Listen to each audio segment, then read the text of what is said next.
Om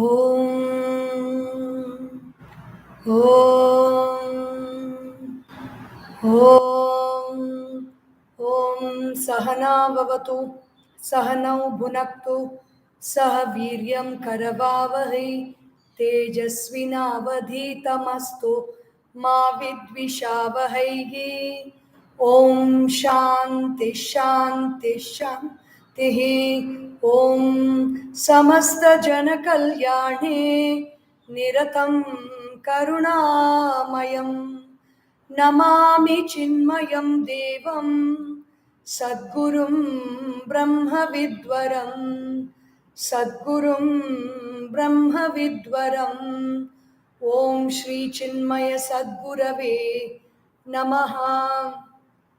Hari Om. Good evening to the fifth Sunday's talk of the series of IAS Motivation.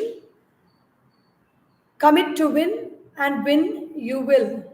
So today's topic is getting the attitude right. Attitude is you cannot see attitude, but attitude, that invisible attitude, is is that content which makes or breaks our life, makes or breaks our situations. In whatever situation we are placed in, with the right attitude, we come back to balance in our own self, and we tide over the situation like passing through a storm, a stormy sea, and then maneuvering it to safety. In the same way, the right attitude helps us to maneuver our way through the turmoils of our study period. When we are preparing for the civil service exam, every day is not going to be the same. Some days the mood will be very high. Some day everything will happen very well for us. Everything will be in our favor. On some days, things will just turn completely wrong and topsy-turvy. At those times, in those times that our attitude makes a lot of difference. When things go wrong, when we don't get what we want in life, and when we plan something and something else happens, the natural reaction is to frown, shrink, feel depressed, allow ourselves to feel miserable, grumpy, off mood, or mood off, basically. Sometimes when you say, can you do this for me? No, I'm mood off today, I can't do it. So simply, something doesn't work within us. Or fundamentally, everything is not good, you don't feel good. During those times of hard work and preparations for the civil service exams and the competitive exams, we can rest assured that plenty of such moments are going to come. One major thing in solving problems in life is you should expect that problems are going to come. When you don't expect, you're caught unawares. When we are prepared for the storm, or when we are prepared for the earthquake or anything else that can happen in the world around us, when we are really prepared, or even we go very well prepared for our math exam, we really don't worry about any problem that can come. But when we are unprepared and we don't even expect that this problem can come, then we are caught unawares. We can rest assured that plenty of such moments are going to come and find their place along the way. If you wish to keep your mind steady, stable, and available for the day's work ahead, one important quality that we must cultivate is the right attitude. This attitude is like that the pointer in the balance, on a balance where you place weights on one side, weights and measures on one side, and the object on the other side. It goes up and down. But when the measurement is completely correct, when the measurement is equal on both sides of the plates, then the needle points to the center. So that is our attitude in life. When our attitude is always pointing to the center, neither turning this way or that way, neither turning towards the world or turning too much towards our own self. When the attitude is centered and completely measured, then everything goes on well for us in life. Attitude determines the altitude we can reach in life. How high I can. வெள்ளத்தனையது மலர் நீட்டம் மாந்தர்த்தம் உள்ளத்தனையது உயர்வு, Tirukkural has said. Just like how much ever the height of the water is there, that much the lotus flower can grow. In the same way, whatever is my attitude in life, that much high I can grow in my life. To understand what all and how all things can go wrong in our life, let's break it down to small pieces so that it can be counted within the fingers of our hands. First, I was thinking toes, but actually, it is coming only to 8 points that we need to look out in our life, where we have to constantly check our attitude. And maybe some points of it we can go into detail in the next few sessions, whatever we are doing. As you get your focus right, goal fixed, plans written, your identity as an aspirant and civil service aspirant is determined, and you begin to pour yourself into the preparations, life in the meantime will be doing its work. See, we are doing our work, we are working hard, we are studying, we are planning and preparing and all that. But everything in life is doing its work simultaneously. In fact, working harder than us. We can take some time rest, we can relax, we can chill out. But life never chills out. Life never takes a break. Have you ever seen any Sunday not coming in all your lifetime, or any Monday that is not coming, or any Tuesday that has never happened? It will never happen, because all the 7 days of the week, all the flowers, all the trees, and all the animals, all the birds, all the human beings, and all the problematic people, everybody are very busy acting 24 hours, and their only goal is to see to it that your life is disturbed. There's a very beautiful game in this universe actually happening. We have an intention and we work towards that intention. We are moving in this direction, and the whole universe moves in the opposite direction against us. It is not actually the universe finds some pleasure in going against us or fighting with us. With us, we are no match for the universe. But the universe is so compassionate and so loving that if I decide to do something, the whole universe comes in the opposite direction and gives me that force and pressure. Whether it's a karateka or a wrestler or a boxing champion, he always needs an opponent to practice. How long is he going to practice with a punching bag or practice in the air? He needs an opponent to test his strength. So, in the same way, the universe will come as an opponent to us and test our strength. It only makes us stronger and stronger. When I go upstream, the current and the power of the stream, and I battle that, and I am victorious, I become more energetic in the process, and I don't become weak at all. So we should have that love and trust about what the universe has planned for us and how the universe is working for us in our success. It will counter you, it will throw many challenges your way, it will create disturbances so that you're pushed out of your focus, you're pushed out of your comfort zone.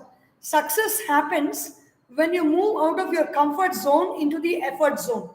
When we put in our effort, all the endocrine system in our body is being pulled and pushed in all directions. Only then all the creative juices begin to flow. Only then all the adrenaline begins to secrete. The cortisol begins to secrete. The dopamine hormone, the hormone that is responsible for our success in our work in the world. Then the serotonin hormone, the hormone that is responsible for our rest and relaxation. All these hormones begin to secrete only when we give in that dynamic effort to go against the tide. So that is what happens when disturbances come in our life. The attitude I have alone can save us. Nothing else can save us. I would even go to the extent that even Bhagavan cannot save us if we do not want to save us. Even God cannot help the person who does not want to be helped. If I don't want to help myself, then God will be a smiling witness. Like Arjuna was in the first chapter of the Bhagavad Gita, Arjuna was not asking to be helped. Arjuna was not committing to success. Arjuna was saying, I will run away from the battlefield. And he was giving so many reasons. He was whining and cribbing and crying, and he was stating many omens around him that are saying that this battle is not good, so better to run away. And all the time, Krishna, who is Ishvara, God or Bhagavan, and also the friend of Arjuna, is just smiling and looking at Arjuna. He did not say a word. In the same way, The universe will only smile and look at us with a very pitiable expression on its face if we are going to complain about all the troubles. So, what all can go wrong in our life, and what is the attitude that we need to have for each one of the things that goes wrong? The first is the body. The physical body is what we have. The body can get sick. When the body gets sick, what is the right attitude here? Set apart time. Body can get sick. The right attitude is to take medicine, to consult the doctor instead of consulting Google or finding out what all diseases we have, what are all the after effects, and worry about that and waste a full day thinking about it or worrying about it or wondering what's going to happen. Consult the doctor, or if you know the right medicine for that, take the right medicine, take the necessary rest, and take the right food and get better. And to prevent, as we saw in the first day, Jivana Sutrani, whatever situation we have, we correct that situation and then pave the way for the future. So, in future, to stay healthy and not to fall sick often, to improve my immunity, what should I do? I should do regular exercise. I should get fresh air and fresh sunlight. And then I should be relaxed and practice yogasanas and pranayama. Yogasanas only from a qualified teacher, not through YouTube or through television channels. We don't even know towards, if you don't want to do all that, if you don't want to go through a regular master, a trained master, a qualified master, it is better to do simple exercises that we know in our house to stay healthy, like walking, swimming, running, jogging, or any sports and games is enough. We don't need to get into yoga and add additional complications to us if we don't go through the proper channel of going to the right teacher and learning. And it is not from YouTube or Facebook or newspapers or magazines or even more problematic WhatsApp forwards and messages. They are not our yoga teachers. We don't want more complications than we already have. We already have enough complications in our body, and we don't need to add to those. Learn those practices under informed supervision and not from television. Eat a planned diet, and in chapter 6 of the Bhagavad Gita, Bhagavan Sri Krishna tells Arjuna that, of course, the mind is very difficult to control. And with what are we going to study for our exams? We are going to study with the help of our mind. The mind has to be in balance. So he says, the quietness of mind, the quietude of mind is not for the person who eats too much or who eats too less, who sleeps too much or sleeps too less, or who's getting entertained through all his sense pleasures, going behind sense pleasures too much or too less. So the mind control is not for all these people, Sri Krishna says. And when the body falls sick, the right attitude is to give the time. See, when you have to study a lot, and suppose you get some fever or cough or cold or headache, just drop everything in your hand. The body that is சுவர் இல்லாமல் சித்திரம் வரைய முடியாது, which means if the wall is not there, you cannot draw the painting. The painting of success in civil services or the competitive exams or your desired government job that you have is not going to happen without the body. So when the body is tired, when the body needs rest, give the rest, give the adequate rest, and focus on the body, whatever it needs to recuperate. Maybe in one of the sessions we will see how to take care of our physical body. What is the causes for what are the causes for illness, the psychological causes, and what are all the methods by which we can very simply see how we can get better. The attitude, the right attitude is to give the time, energy, and resources for it to get well. Shower loving attention to the different parts of the body. For example, if the throat is itchy or something is some problem is there in the throat, just sit quietly for some time and talk to your throat. Say thank you so much for whatever you have, for whatever sound that you have produced, for all the talking that I have done through you, for all the expression of music, the shouting, the arguments, whatever I have done through you. I am so thankful and grateful to you. Talk to your throat. Please get well soon. Tell me what do you need. I will do all the assistance and help. Like how you talk to a friend or a cousin or a sibling, anybody who is not well, and you attend to that person. In the same way, attend to your throat with loving attention. Any part of the body that is hurt, give it loving attention. And a happy body is a healthy body. So if you want to stay healthy, you just have to be happy and focus on your happiness. The next thing that can get disturbed is our breathing. So one thing is the body, the second is the breath. The breathing, the change in the rhythm of the breathing to anything from slow, smooth, long, and deep. The breathing flow has to be slow. It should not be raspy or rapid. It should not be agitated.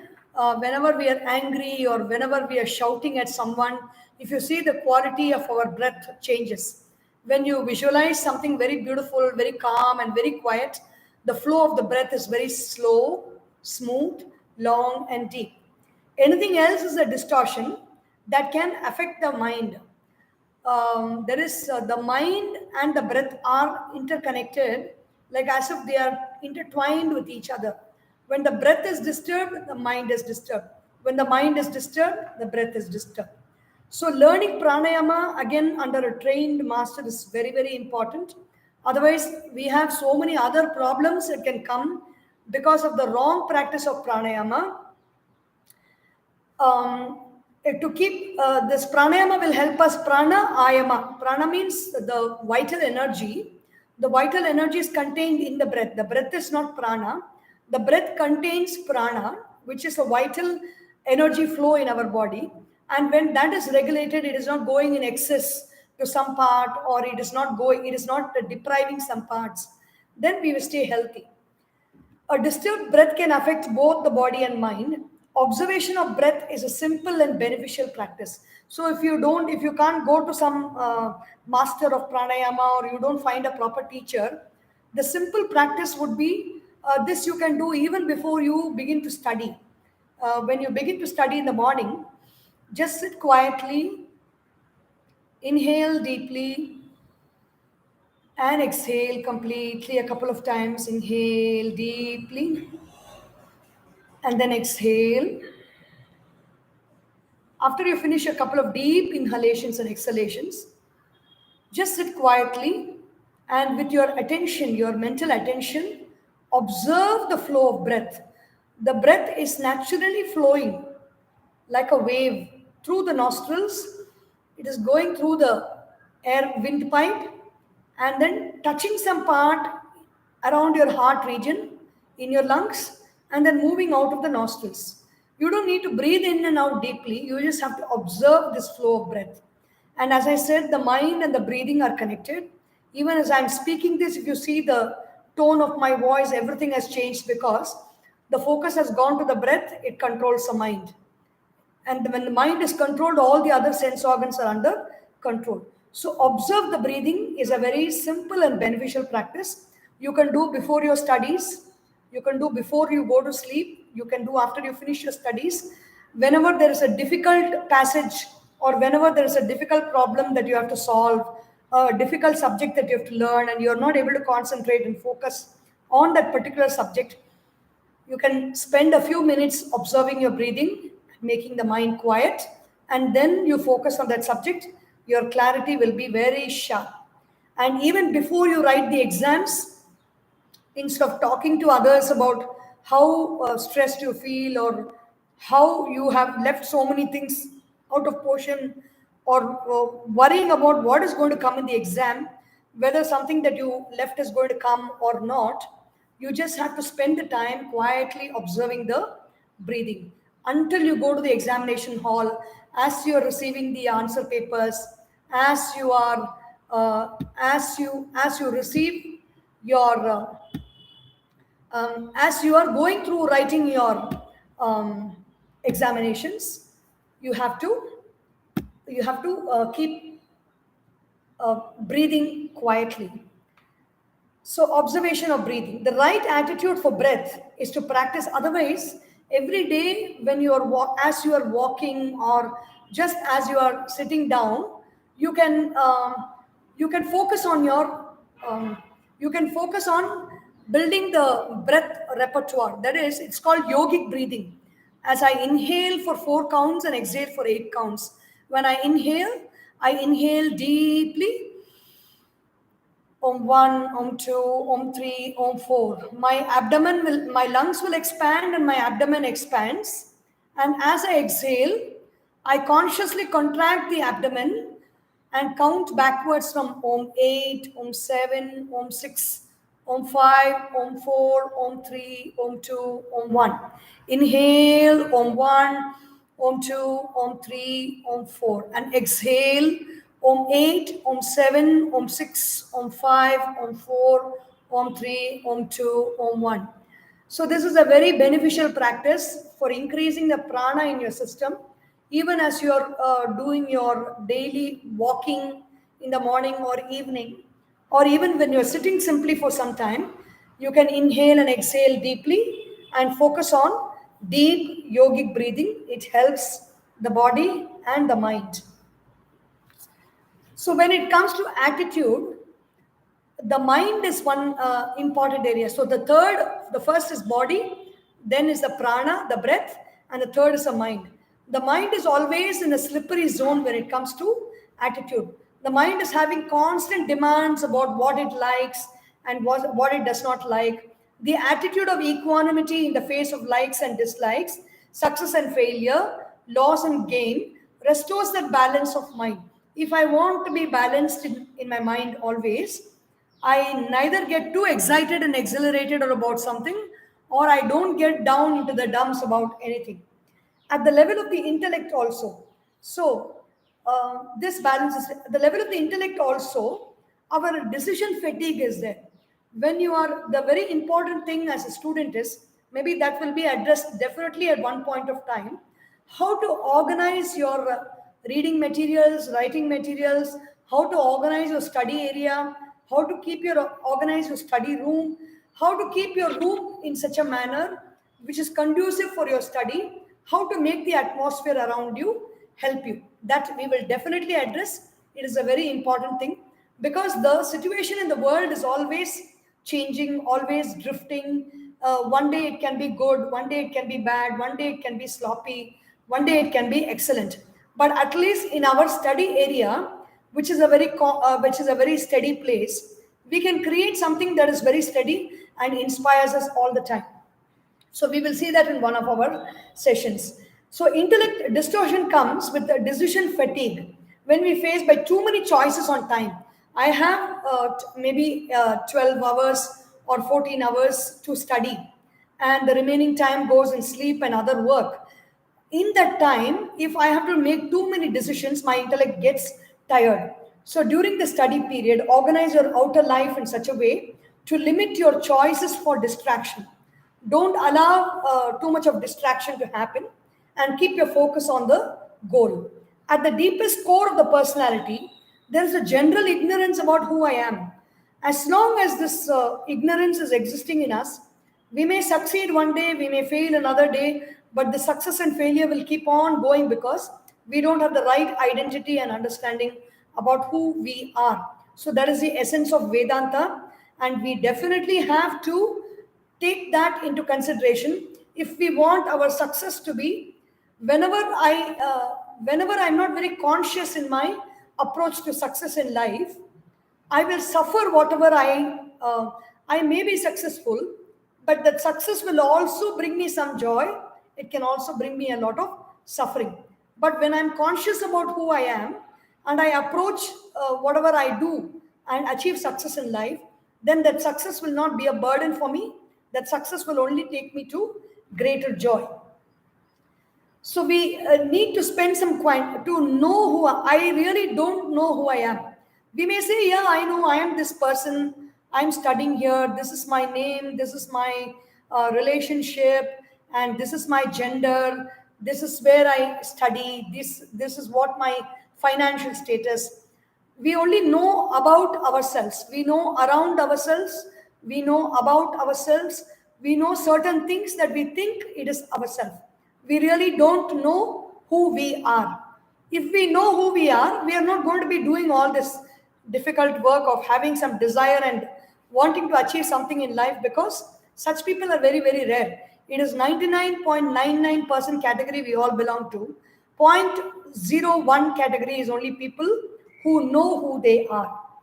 So to find out this real identity is a very important. You can build it in your study, you can build it in your career, and as you move into your career in the civil services, the strong sense of the knowledge of who I am is only going to help us further. So spend some 15 minutes. The simplest method is again what is pointed out by Bhagavan Ramana Maharishi. It's a method that's suitable for all. Just inquire, spend some time, maybe 5 minutes or 10 minutes, and ask yourself, who am I? If suppose you are struggling and sitting quietly, you want to sit quietly, you observe that this person is sitting quietly, who is sitting for meditation? The answer will come, I am sitting for meditation. And then the next question, who am I? This question has got no answer because the answer is there inside the question. Who am I is the question. I is the answer. There is no other answer to this. So until the answer we may know, logically we may know, until we understand the answer and feel the answer, this is a question that can come to you all your life. And to begin with, a 15-minute of daily contemplation or meditation or who am I, or any other meditation that you know, or anything that you know you can practice. Again, we will see a session on meditation, which can be helpful for our studies in another future session. Besides these 5 layers of our being, which are so close to us, we know all these things very well. The body, the breath, the mind, the intellect, and our ignorance about so many things. When I say I'm an ignorant person, it hurts us to know that we are ignorant. We are generally ignorant about so many things, which we know for ourselves. I cannot know all the languages in the world. I cannot know all the subjects in the world. I cannot know to play all the musical instruments, or I cannot have all the talents in the world. I may have some talent, I'm ignorant about many other talents. Again, katrathu kaimannalavu kalladadu ulagalavu. What we don't know is equal to what the world, the size of the world. What we know is only a handful of sand in our hand. So we don't need to feel sorry about it because everybody is in the same condition, everybody is traveling in the same boat. We need to establish the right attitude with 3 more things. So we saw 5 things: the body, the breath, the mind, the intellect, and our ignorance about who I am. These 5 things. We need to have the right attitude, the right inquiry to progress. Besides that, we need to have right attitude with objects around us. Today, quantum physics is saying you may be having objects like books with you to study, and then you may have writing equipment. Quantum physics is confirmed about how a human and any object like a computer, car, cot, or a chair or a blackboard are made up of atoms, molecules, subatomic particles, and quarks spinning in empty space. So I am nothing but quarks spinning in empty space. This computer or laptop is also quarks spinning in empty space. Ideally, there's no difference between me and the computer, the laptop. Touching and handling objects, tools, and things around us with love and awareness is an attitude that can bestow great successes in life. There are so many instances where people who love their car so much, they take care of their car and they almost relate to the car. The car and the driver, the owner of the car, almost are one. And so there is such a mental connection that anytime there's a breakdown, the situations have happened for them at any time there's a breakdown or anytime there's a parking difficulty. Everything happens because the bondage between that person, the bond between that person and that vehicle is so much, and it is a true connectivity that is there. So touching and handling objects, tools, and things around us with love and awareness is an attitude that can bestow great successes in life. The objects you may thus handle when with care includes your books, your notebooks, your pens. See to it that I've seen government officers many times. As a journalist earlier, I used to visit many government offices for news, and they are very stressed out in many times. And it is a routine work, and it can also get boring. I'm talking of the same civil servants that you're all aspiring for. So suppose they are angry or suppose they are bored, the file will fling from here into the stacks of files. So we can cultivate the right attitude towards the objects, handle everything with loving attention and care, and writing equipment or any material. Right attitude with people is very important. Again, we will discuss about it separately in the next week's session. What the Yoga Sutras talk about, my relationship with people, and how I can keep my mind calm because of that. It is going to be very important because all the time we have lots of disturbances from people around us, their attitudes and their qualities and their characteristics can always disturb our mind. So, what is the right attitude with people, family, friends, neighbors, teachers, classmates, and on social media is very, very important for our peace of mind. This will be handled in the next session. As far as situations are concerned, the message of Krishna to warrior Arjuna holds good. We experience heat. There is a verse in chapter 2 of the Bhagavad Gita. I'm not going to chant the verse now. We experience heat, cold, joy, sorrow, praise, and censure. This all happens, Krishna says, they all happen because the sense organs of hearing, seeing, tasting, smelling, and touching, the sense organs, the five sense organs, are coming in contact with the five sense objects. For hearing, the object is sound. For seeing, the object is form. For smelling, the object is fragrance or some other smell. For tasting, the object is taste of all different foods and beverages. And for skin, the object is touch, the object of feeling. When they come in contact, experiences are produced. The experiences of heat and cold, joy and sorrow, and sometimes when it comes to the related to the intellect, it is praise and censure. Sometimes we get in contact with people who praise us, we feel very elated. Who scold us, then we suffer a bit because of that. So Krishna says these five things, these five objects, the objects of these senses, the goal of these senses, they're constantly changing. Sometimes something good is happening, sometimes something we don't like is happening. So there is no point in cribbing and complaining and worrying about it. So he says, titikshasva, you put up with all of them. Don't complain, don't be grumpy about what is happening on a day-to-day basis. We have to be going on being grumpy all the time because every day something or the other is not going to be good. Everything is not going to be good all the time. And if we really see the moments of suffering that we have on account of the sense objects in our life is for a very short fraction of a moment. But because we take it too seriously and we complain about it and we fret about it and we worry about it, it makes a lasting impact in our life and those situations get repeated again and again. So no worrying and no complaining, just face it with a smile. Just on lines with this today's book.